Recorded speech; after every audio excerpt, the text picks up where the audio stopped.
Let's go get some breakfast, guys.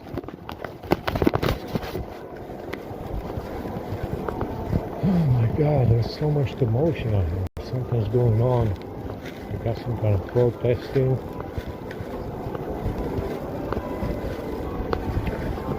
Some kind of stuff going on here.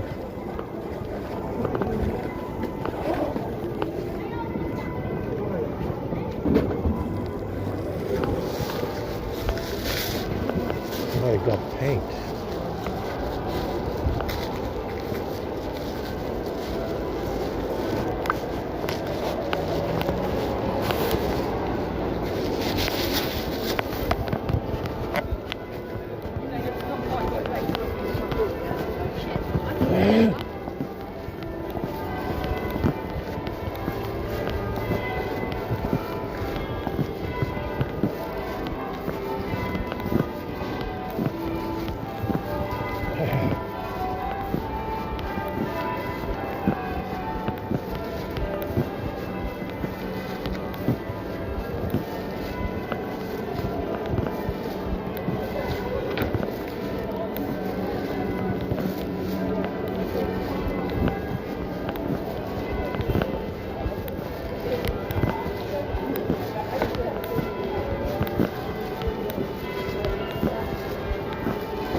Oh my god, they blocked the roads.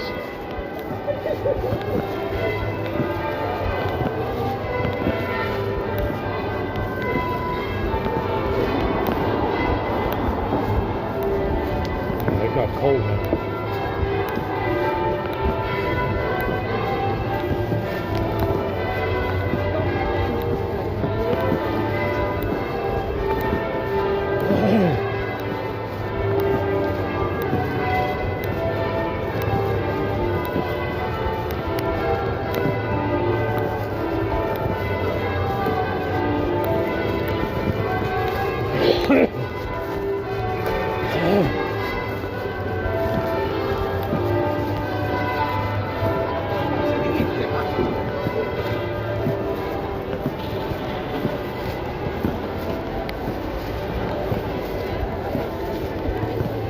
So warm in there.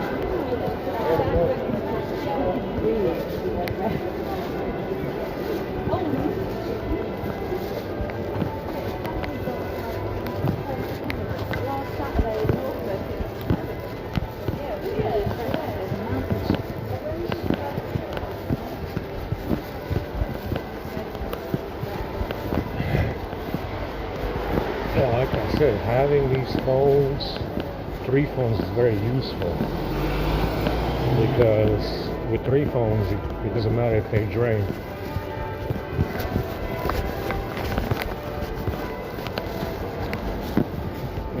So we can use one or the other to record, upload the video.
comrades.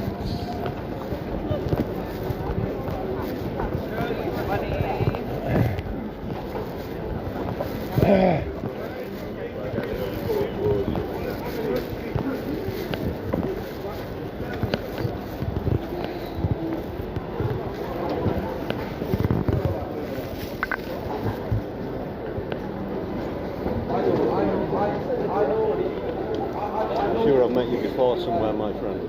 I'm sure I've met you before somewhere. How are you? You alright? I'm alright. I've met you somewhere, yeah. There we Remember go. where? Oh, I'm doing good. It's a nice day, isn't it? Better when it's not raining. Yeah, Yeah, we're yeah. tired of it. Yeah. It's warmed up a little bit, hasn't it? Yeah, very warm. Yeah. Yesterday we felt like summer. Yesterday. It was strange, wasn't it? 15 degrees. Yeah, I know, yeah. Yeah, like, Buds oh, on yeah. trees and things. Unbelievable, yeah.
You on this show and others to go and visit Michaela if you want to. Sure.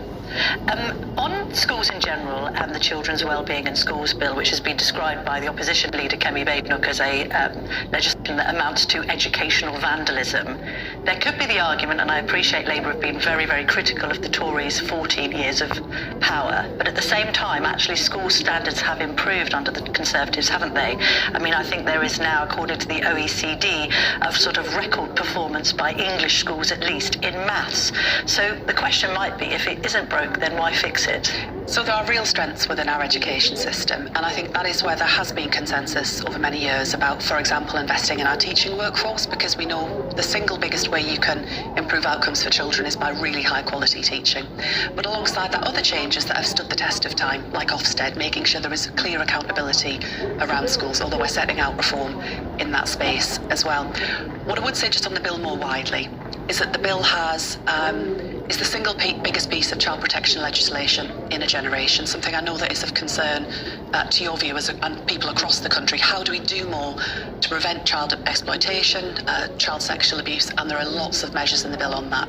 Alongside that, practical measures in the bill to cut the cost of school uniform for parents, with putting more money back into their pockets, and delivering breakfast clubs in our primary schools. And I'm setting out today our plan to deliver the first 750 early adopters, 3 new breakfast clubs in schools across England that will make such a big difference to children's life chances. A soft start to the day. I've seen the difference breakfast clubs can make, and I want more children and parents to have that benefit. And on the schools measures, there are strengths in our system, absolutely, but let's be clear, there are real problems within the system too. Too many children, including children with special educational needs, are not getting the outcomes that they deserve. We've got a big gap between outcomes for children from poorer families and better off families, something that did not improve in the way that it should have done under the Conservatives. And to our position in international rankings, look, you've got to tread with a bit of care on the rankings, and the Conservatives were told about this because it's a relative measure. What is clear, however, is that actually we're falling in terms of performance by way of scores. So yes, I will always celebrate and recognise what's working really well, but I think there's just such complacency from the Conservatives, more interested in defending their record than on delivering better life chances for children today. On the breakfast clubs front, isn't it parents' responsibility primarily to make sure that their children have had breakfast in the morning? Yes, of course parents have responsibilities, but what this does is it will give parents more choices at the start of the working day, because I think everybody knows that your childcare needs don't end when your children start at primary school. So it will give parents more choice. It will provide really important childcare as well as that healthy start to the day. Okay. But the evidence is clear that breakfast clubs it's about the club, not just the breakfast. There is clear evidence about the impact breakfast clubs have on children's attendance at school, their behaviour, their well-being.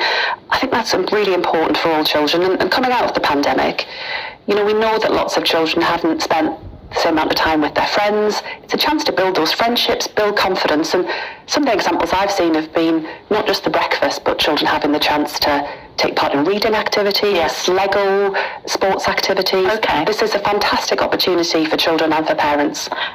You were talking earlier about SEN. We know that some SEN children who are in private schools have been adversely affected by the decision to put VAT on fees. We know that some schools have closed down.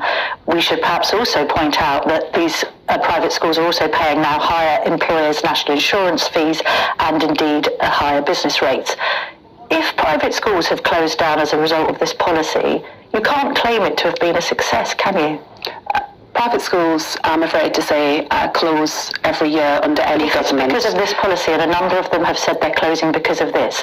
If you've come out with a policy in education that has ended up closing schools down and making teachers redundant, it can't be deemed a success, can it? This policy will raise a significant amount of money that we can then use to invest in our I know why you're doing it, but can you just address that point? Yeah. School closures on a education secretary's watch are a bad thing, aren't they? Look, private schools closed every year under the last Conservative government. They close all the time. They close all the time because parents have got choices as to where they choose to educate their children. They're citing this policy as to why they've closed. Look, their fees have gone up, year after year, way beyond inflation, pricing out parents. But listen, how can you be happy that any schools are closing on your watch? Private, state. In this case, it's private, and they're citing this policy. How can you possibly advocate that? Because you're not just talking about schools closing, pupils then having to go into the state system. You're also talking about teachers losing their jobs. So private schools, as I say, close every year, and they did under the Conservatives. Private schools are independent businesses. They prize that. So it's okay for schools to prize that independence. Well, of course, no one would want to see that happen, but we do face, alongside this, both in the state and the private sector, a falling birth rate, and that is going to have consequences in the years to come. It's why we've got already significant numbers of spare places across the country because of that falling birth rate. But private schools, as businesses, will face choices as to how they manage their money. But alongside that, parents have got choices as to how they spend their money. And of course, if they choose not to opt for a particular school and demand falls, that is how the market operates. Okay, so that seems to you to be concluding that it's okay that some private schools close. You're happy to see private school closures? No, I don't want disruption to children's education if that were to result. But private schools, as I say, have closed in significant numbers for many, many years. This is not a new phenomenon. Okay. Keir Starmer's giving a speech today, and he's going to be saying that reform represents dangerous right-wing politics. What's dangerous about right-wing politics? I think what we've seen with reform, just take, for example, an issue that will be of concern to your viewers around how we continue to back the Ukrainian people and President Zelensky in their hour of need. I think reform have been very equivocal in the approach that they have been taking. This is a key issue around our national security. It's why the Prime Minister later this week will be visiting the US to underline our commitment not just to the special relationship with the US, but also the fact that we believe that Britain and our European allies need to play a greater role in European defence and security. So on that note, is defence spending definitely going up? Defence spending is already going up. At the budget, the Chancellor put an extra £3 billion into the budget. There's been talk now of getting it to that 2.5 figure that was committed to by the Conservatives by 2028 now, not 2030. We know we need to further increase defence spending. I think that is very, very clear. And alongside that, we are committed to reaching 2.5% of GDP. We'll be setting out the pathway towards that. But what we also need to do is make sure that we're backing the Ukrainian people and the conflict that is happening as we speak. And that's why every year we are committing £3 billion of additional investment to support that effort, to put Ukraine in the strongest possible position. I mean, this isn't simply a distant conflict that has no effect on people here. This is in the interest not just of the continent around freedom and democracy, but it's also had big consequences here in terms of energy bills, for example, the instability that has been caused. And we believe that the British government should step up and play a bigger role. And that's why we do welcome the approach of President Trump in bringing parties to the negotiating table in seeking to secure an enduring and lasting settlement for Ukraine. All right, Bridget Phillipson, thank you very much indeed for joining me this morning. Well, who would have thought it? Bridget Phillipson welcoming Donald Trump's movements on Ukraine. What did you make of that interview with the Education Secretary? I thought the most interesting was her resolute defence of the school and private schools policy. It's wicked in my view. If they were going to do it, they could have waited till next September, or at least had a whole full year instead of tearing children out of class in schools. I think it's really... This introduction of the fees in January as opposed to September is weird. She is absolutely resolutely focused that that is a good idea. And even if you put to her the idea of school closures, of teachers being made redundant, of special educational needs pupils suffering... Absolutely right. She's so tribal on this and ideological on this point, I think, and a lot of Labour frontbenchers are. They think it's a really popular policy. I think they're misguided on it. I think people think it is really, really a bad policy. Also, she's not having a glass of Chardonnay with Catherine Birbalsingh any day soon, is she? Let's be honest. I think she's in a rush to see her, is she? No, indeed. Well, Shadow Defence Secretary James Cartledge is going to be with me after the break. I'm going to be speaking to him about what the Tories are saying about defence spending, and we're going to be hearing from the Prime Minister who's speaking at the Scottish Labour Conference in Glasgow after the break, so don't go anywhere because there's still a lot more to come.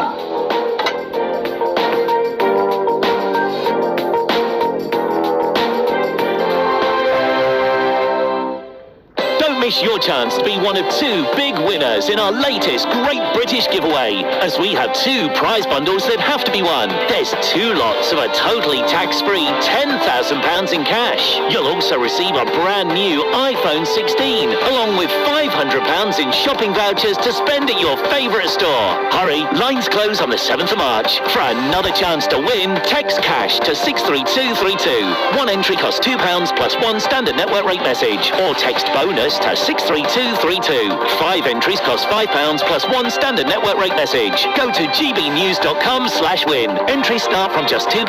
Call 0903 681 3232. Calls cost £2 plus your network access charge, or post your name and number to GB11 PO Box 8690 Derby DE1 9TT. UK only. Entrance must be 18 or over. Lines close at 6 p.m. on the 7th of March. Please check the closing time if listening or watching on demand.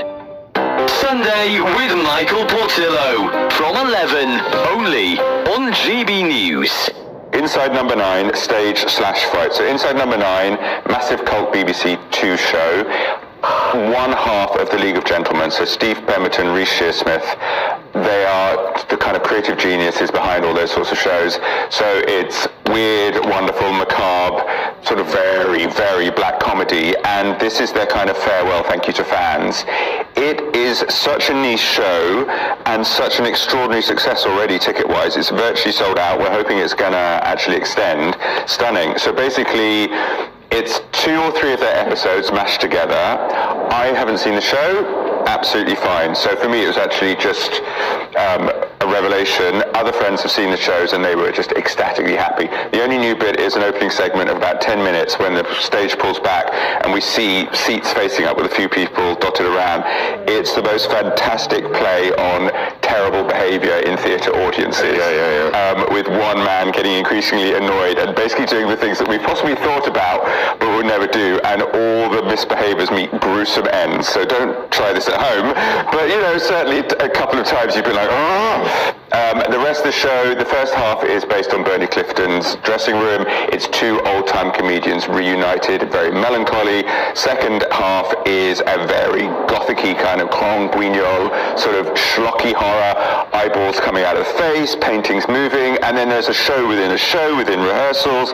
There's a ghost, brilliant riffs on everything that's been going on in the West End, handheld camera scenes, which they're mocking, and pop stars cranked into major theatre productions. I'm liking some of the satire you're describing here. It's so much fun. GB News, the People's Channel. Yeah, okay.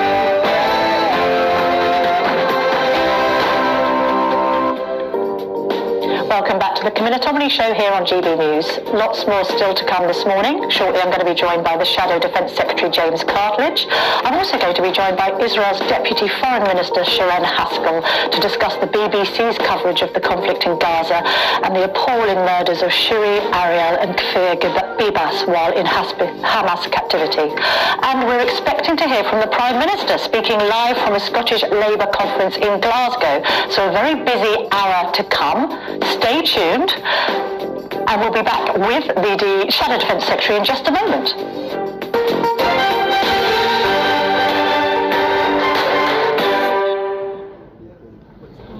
As I say, the Shadow Defence Secretary James Cartledge joins me now. Thank you very much indeed for joining me, Mr. Cartledge. We've seen the letter from Kemi Badenoch to Keir Starmer basically urging for more defence spending to be announced before Starmer heads to Washington for his meeting with Donald Trump on Thursday.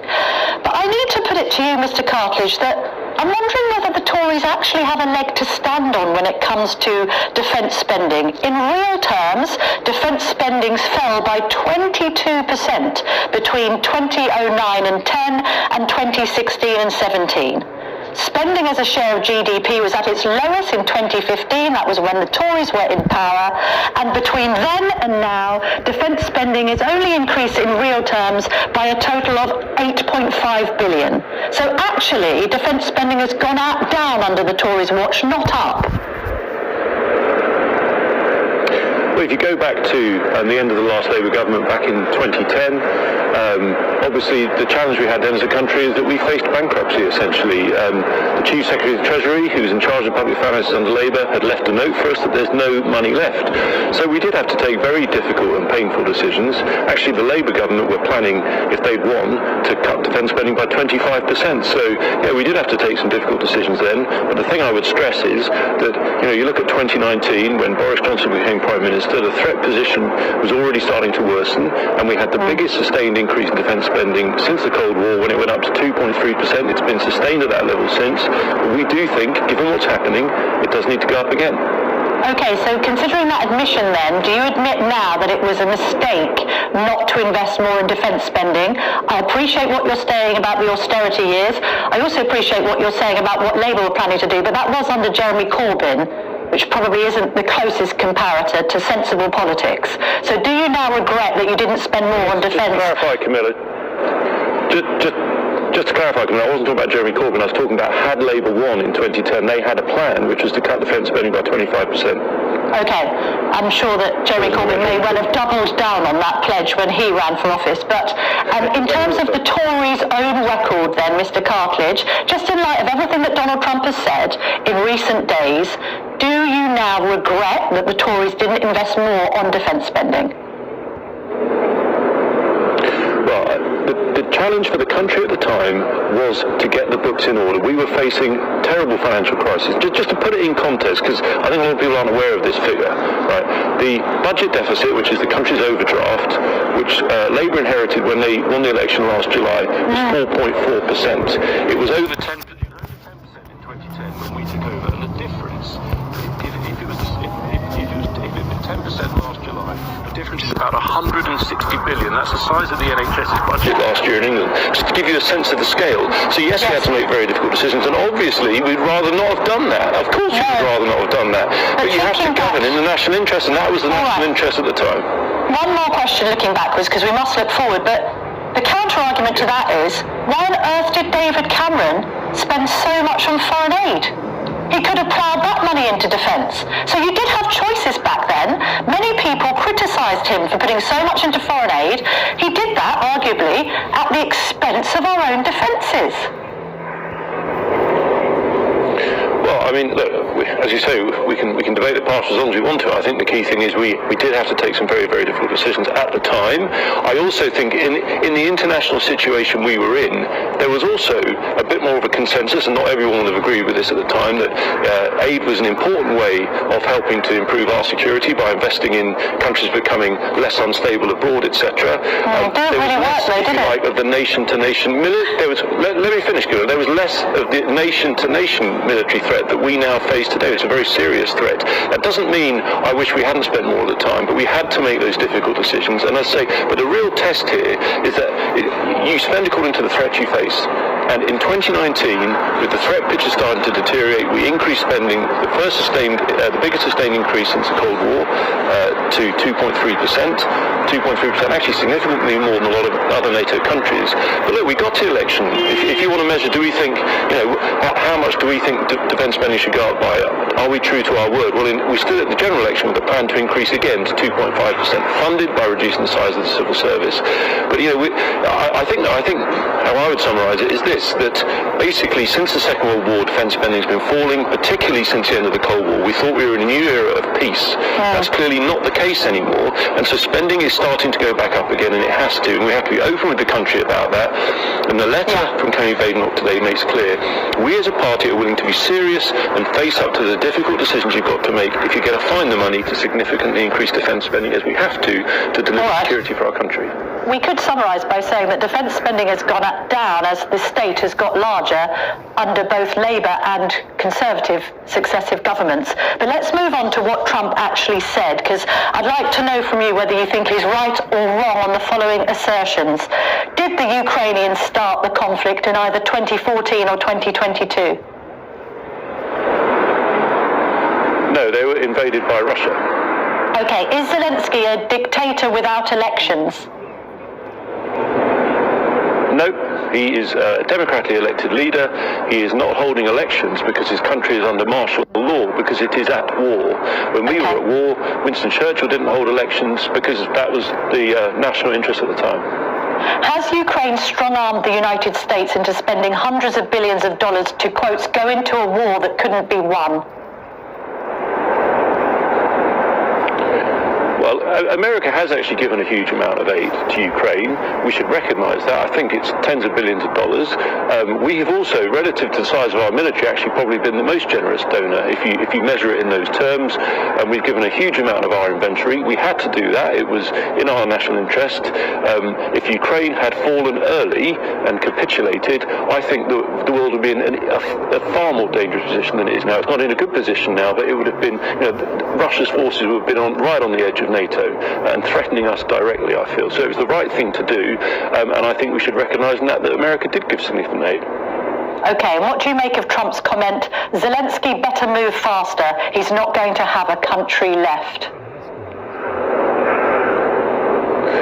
If you've brought me on to go through every one of Donald Trump's comments, well, fair enough. I mean, look, I think I want to step back and say he has his mandate, and we respect that. Donald Trump was elected President of the United States with a clear mandate. He said to his people he wanted to get a peace deal quickly in Ukraine, and he is proceeding with his usual vigour to try and achieve that, and we have to represent our national interests in this. And what I would say is I think they overlap very strongly, and the key thing that I want to see is that when the Prime Minister Keir Starmer goes out to Washington, he stresses that an outcome we must avoid is that if Russia is seen in any way to win from any kind of settlement, should there be one, I think that would be bad for the United States and for ourselves and all of NATO, because it would send a terrible message to other adversaries, not least China, and I think it would embolden them.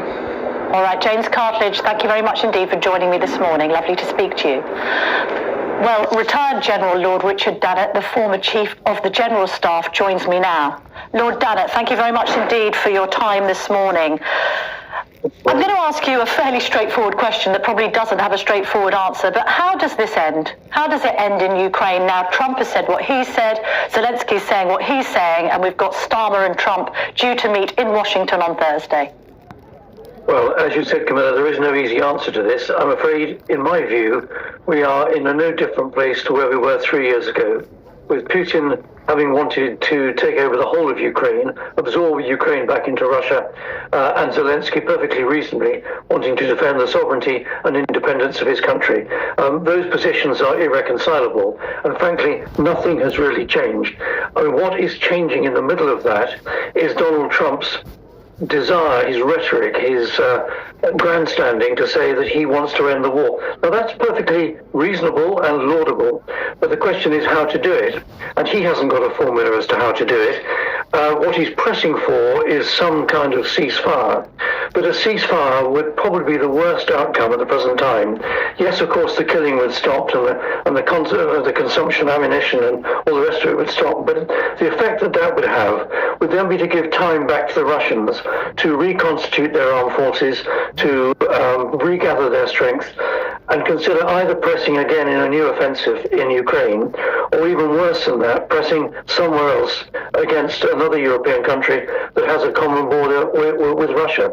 And it's all that thinking which is behind the pressure that so many of us have been trying to argue the case for not just months, but for years, that we in this country and other European countries should increase their defence spending to make sure that not that we're capable of fighting a war, but we've got a sufficiently capable set of armed forces that we can deter further aggression from Russia. That's what this is really all about. And that's why, yes, it's good to move eventually to 2.5% of GDP, but 3 or 3.5% is actually near the mark.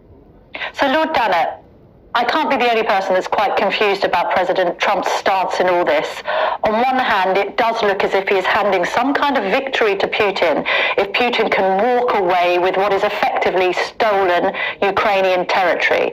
However, the pragmatist in me says, the Ukrainian people are tired, they've had enough, the Europeans and America haven't given them enough armaments to win this war, they've only given them enough armaments not to lose it completely. And then equally, what are we saying? Are you saying that you think the Western world, a little bit like in 2014, is once again being quite naive?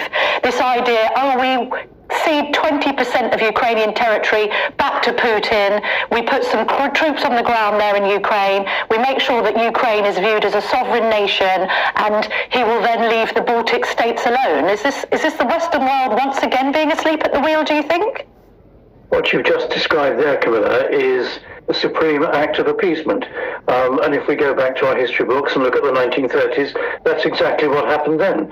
The Sudetenland and Czechoslovakia were negotiated away between Western powers, Neville Chamberlain in particular, and Adolf Hitler, over the heads of the people that were concerned.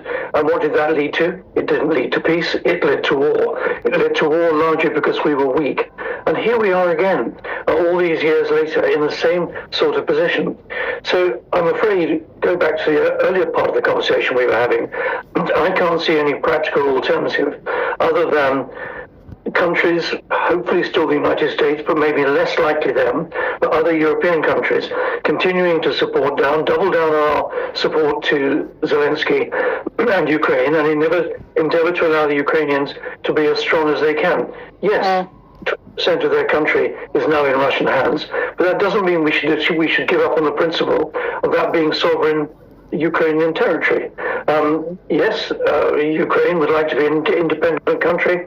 It would like to be a member of the EU, and one day it would like to be a member of NATO. That's entirely legitimate. What Zelensky doesn't want to do is to allow his country to drift back to where it was in the days of the Cold War under Russian Soviet domination.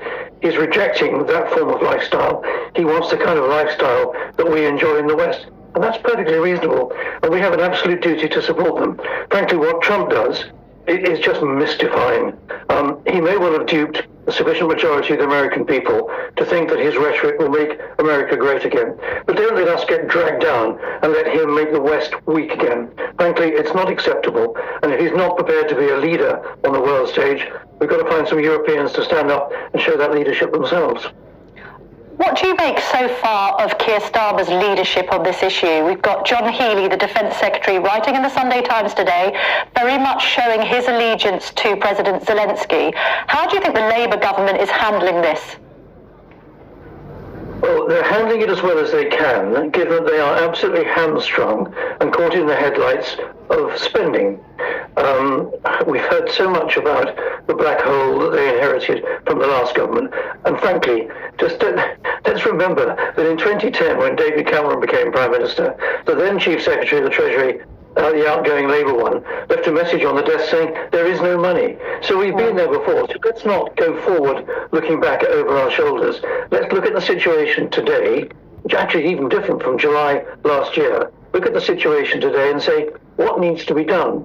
And if what needs to be done means that we've got to spend more money directly supporting Ukraine, spend more money in increasing our defence capability, then that's what we've got to do. And if, goodness me, Camilla, if that means we've got to put up taxes in this country, shock horror, let's do it. And you and I and everyone else watching this programme will have to shoulder some of the burden. When times are tough, we all have to tighten our belts and we have to accept sacrifices. And if that's in the greater interest of the security of this country, that's much more important than new hospitals, roads, schools, and critical national infrastructure. Our security is what matters most. We have to pay for it.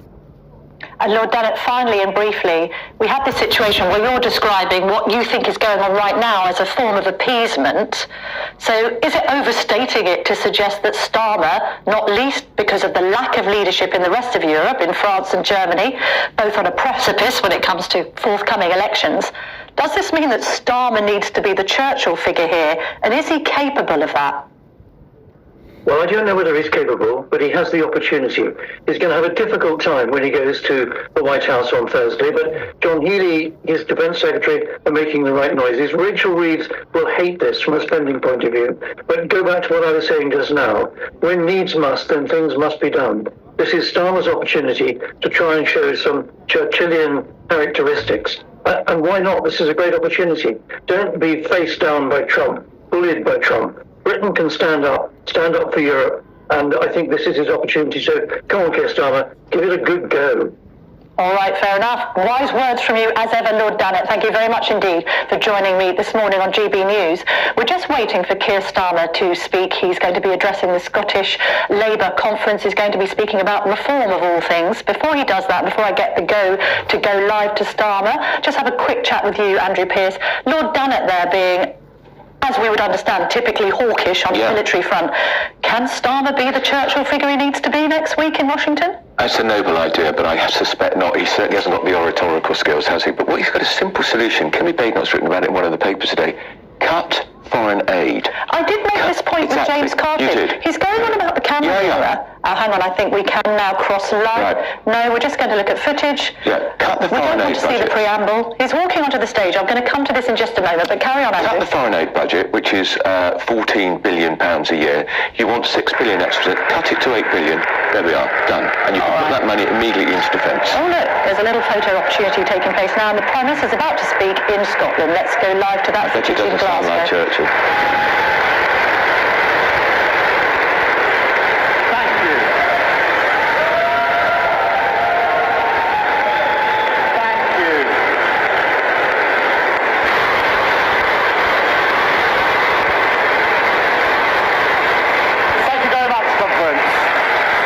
So much. It's really good to be back. I have to admit that after the rugby yesterday, I was a little bit nervous about coming out, but you have to let us have that one. Look, England victories are about as rare as the SNP in Westminster these days, so we've got to have that one, I'm afraid. And thank you, Neil. That was really fantastic to hear your story, telling it from up here. It's really hard to do that. You absolutely smashed it. And Neil's mum is here today. You must be so proud, and rightly so. Neil, you're showing what a Labour government can do. Saving Harland and Wolff, supporting Scottish jobs, securing the future of Scottish shipbuilding. Conference, that's the difference that Labour makes.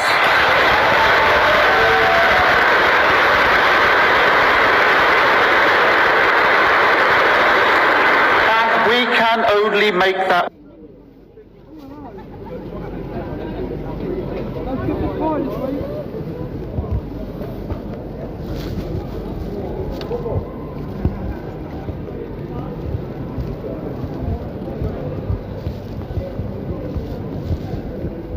difference because of your hard work. I saw it right here in Glasgow when we kicked off the election. I've seen it right across Scotland, in the campaign of course, but beyond that. Everything the Labour movement has achieved, past and future, everything, comes from the efforts of its people. So that victory in July conference, that's your victory. It belongs to you. You shape the future of our country, and I say to you, thank you for your hard work.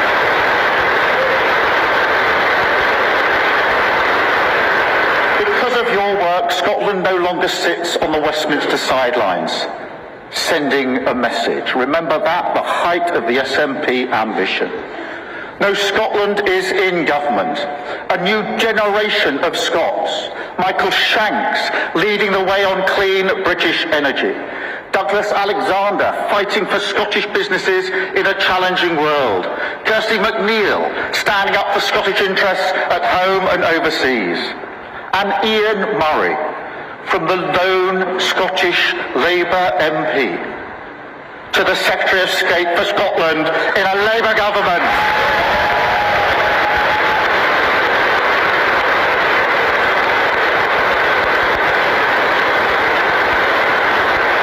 And conference, look at the difference it makes. Fuel duty cut, the national living wage increase, £1,400 extra in the pockets of working people, ending fire and rehire, scrapping unfair 0 hours contracts, strengthening maternity rights, making work pay, the biggest levelling up of workers' rights in a generation.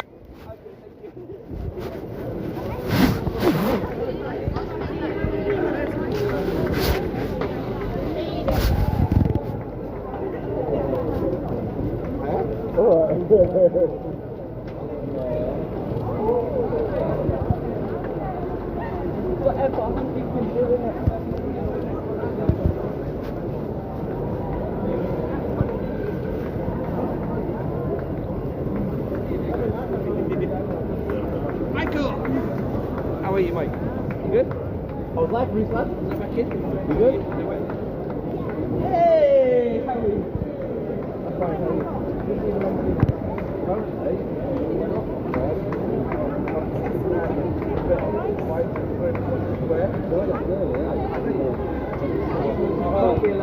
You know, Charles. He got pissed off. He actually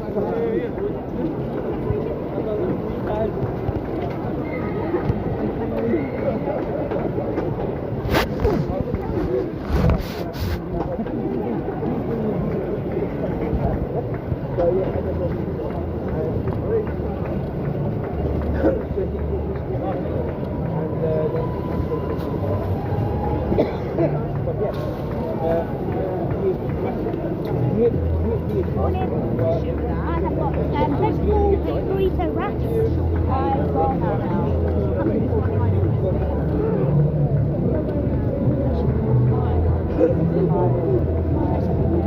Your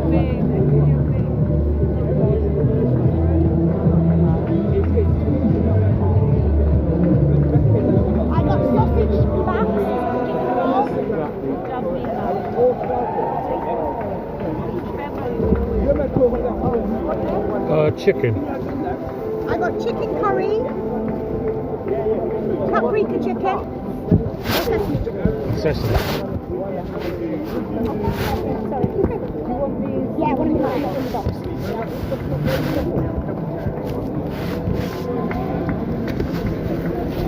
The last bag. No more bags. If you've got a bag, you've got a bag. Yeah. There we go. Thank you. Sorry, funny glasses.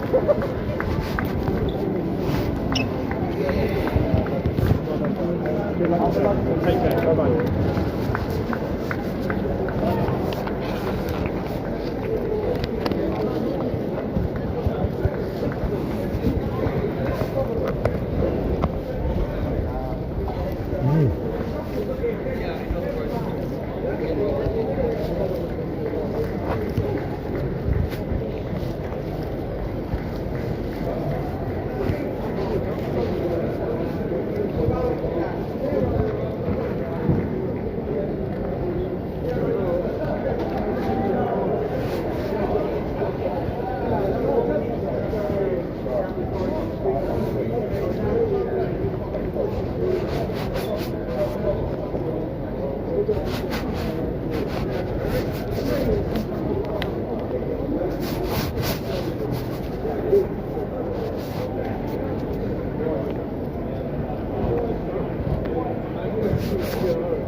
Yeah, this is kind of poisonous.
think it's kind of bad.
Good morning, sir. Morning, morning.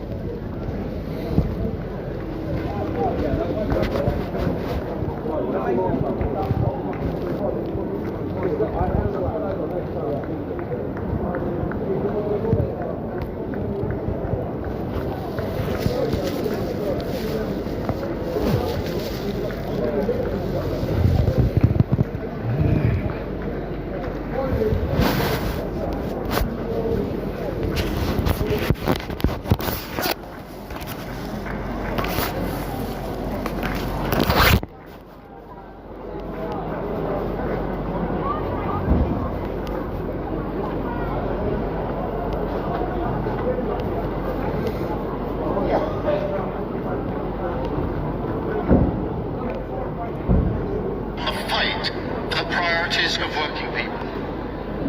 Now, what working people want hasn't changed.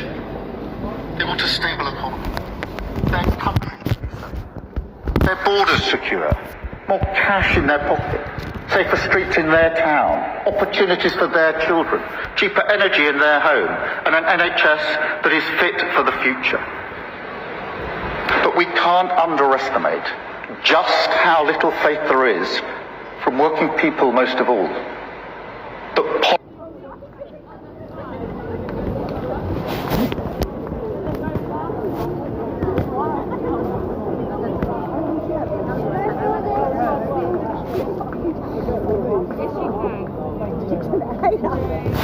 Sausage back?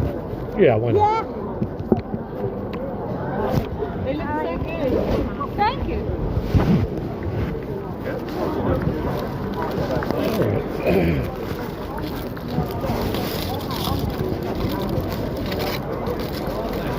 Oh, it's nice and hot. Politics can still deliver this for their family. Because it hasn't. Not here in Scotland with the SNP. Not in Britain with the Tories. And not, if we're honest, in many places around the world recently. But do not doubt that this project is right for our Times conference. Do not doubt that we will weather the storm and deliver for Scotland and Britain. If the question of this era is whether politics can serve the interests of working people, then this era demands a Labour answer, a Scottish answer. Now, a couple of weeks ago, and you may or may not have seen this, but scientists found a new inscription on the Galloway Hoard. And if you don't know, conference, that's a treasure trove of Viking-era objects found in Scotland. These objects are over 1,000 years old. They were found about 10 years ago. And it's taken a long time to work out what the inscription says on the treasure. This is what it says. This is the community's wealth. Conference, the soil we walk on has a life and a character. And this is Scotland's character. It's always been Scotland's character. The wealth of this nation belongs to the community, to every person. Now that's what fired the imagination of the people who founded this party.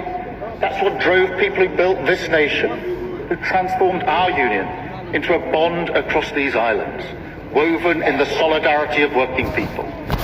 And it's that same cause which must now guide us to a better future together. A new hope for Scotland in a Britain once again united by the interests of working people.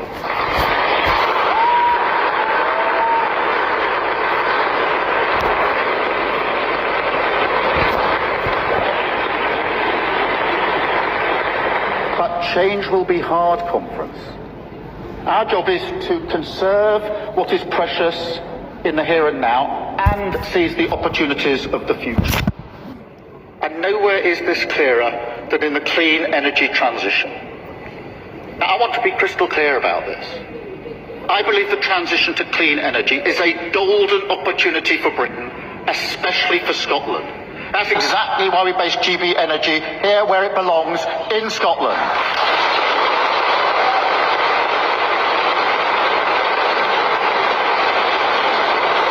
So Scotland will lead the way.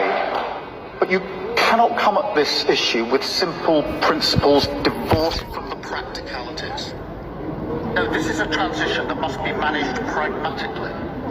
Clean energy is a vital part of energy security. It strengthens our national security. It gets Putin's boots off our throat.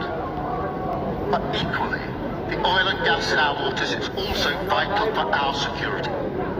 So I repeat, oil and gas will be part of the future of Scotland for decades to come. Decades.